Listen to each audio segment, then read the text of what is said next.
Hello everyone, welcome back to our channel Login 8. In this video, I will guide you on how to remove text from videos in CapCut. So if you also want to remove text from videos in CapCut, this video is just for you. Follow the simple steps and you'll be able to do it.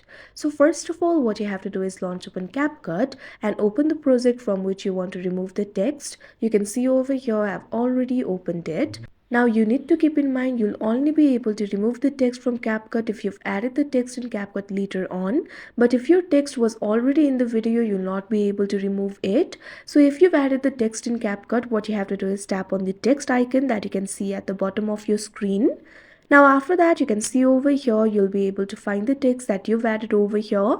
Now what you have to do is tap on it. Now after tapping on it, what you have to do is look at bottom. Over here, you'll be able to find several options. Now over here, you'll be able to find the option for delete. All you have to do is tap on it. Now after that, you can see over here the text will be removed. So that is how you remove the text from videos in CapCut. I hope you found this video helpful. Thank you for watching. Make sure to like, share and subscribe to our channel.